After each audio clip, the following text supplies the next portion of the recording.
boxing scene.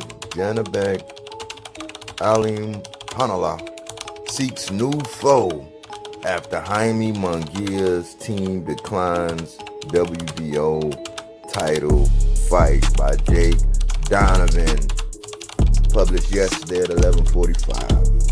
Janibek Alimkhanuly and Jamie MUNGUIA will once again go their separate ways. BoxingScene.com has confirmed that the previous ordered WBO middleweight title fight is no longer in play, as MUNGUIA's team informed the WBO of their decision to head in another direction. Wonder which direction is that? The decision comes days after the sanctioning body assigned a 15-day negotiation period for the two sides to work out terms. Didn't even go the full first 15 days. It took less than a week for MUNGUIA's side to opt for other opportunities in 2023. We can confirm that Jamie MUNGUIA, through co-promoters Zanfer Boxing and Golden Boy Promotions, declined to proceed with his mandatory title fight with our middleweight champion Janibek Alimkhanuly. Gustavo Oliveira, lead counsel for WBO, confirmed to BoxingScene.com. We have notified the representatives for Janibek of their decision.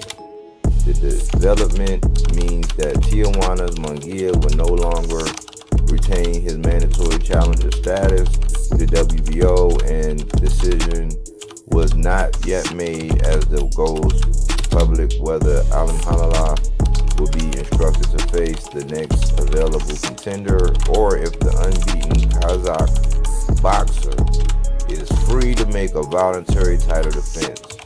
What it does mean is another scenario where the reigning WBO middleweight titleist is left without a fight against the opponent of his choice. Who's next? Janibek questioned after being informed of MUNGUIA's decision. Now what? Do you still doubt that I'm a middleweight nightmare? No, I'm not a nightmare anymore. I am the middleweight king. Where are the champions? Where are the stars? Your king is looking for you. Interestingly, MUNGUIA is also looking at the other middleweight title. It's just not the one his team has now twice declined to face. MUNGUIA previously told BoxingScene.com of his desire to pursue big fights with WBC middleweight titleist Jamal Charlo and unified WBA IBF champ Gennady Golovkin. The latter option seems highly unlikely, as Golovkin is saddled with two mandatory title defenses, include ongoing negotiations for IBF #1 rank Esquiva Valco. The winner will likely have to face WBA mandatory and secondary titleist Erislandy Lara, a fight that was previously ordered but put on hold when the sanctioning bodies agreed to follow Falco to go first in the rotation. MUNGUIA previously had an opportunity to face Charlo, as he was and still remains the #1 contender.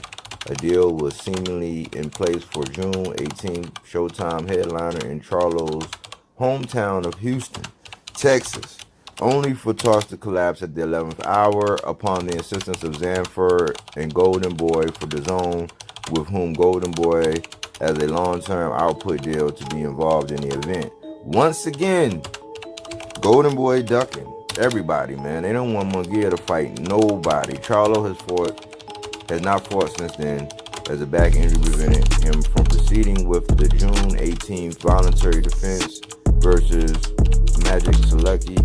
A combination of outer ring issues and lack of fourth quarter dates for PBC has left him on the shelf.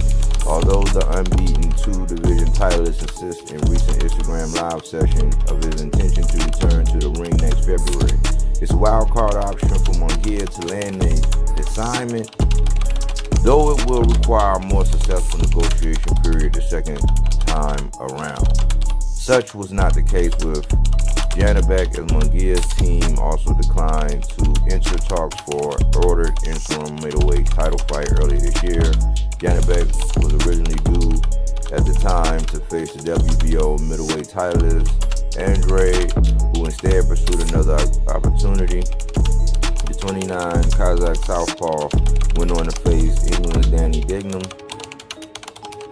whom he knocked out inside of 2 rounds.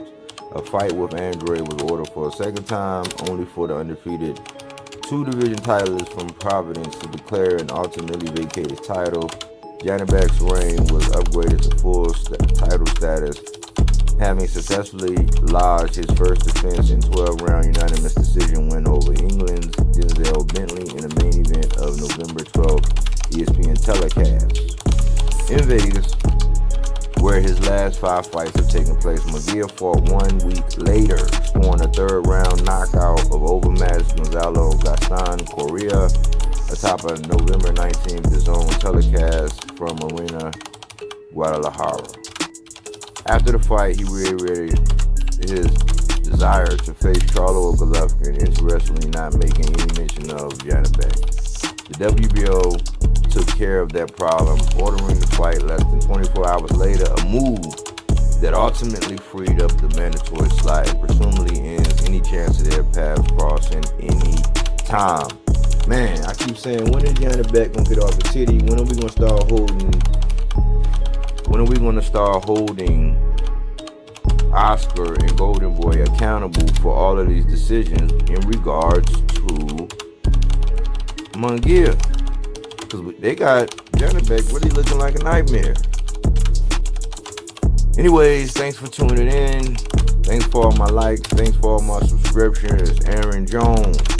You know what's happening, man. You know, man, it's a lot of things going on, man. I just wanted to touch bases on this. Touch bases on Munguia. Janibek is looking like a nightmare. Nobody wants to touch him with a 10-foot pole. You know, is he being overrated? I'd like to get your thoughts. I'd like to get your comments. Here at Bodywork Boxing, where we don't take things for face value.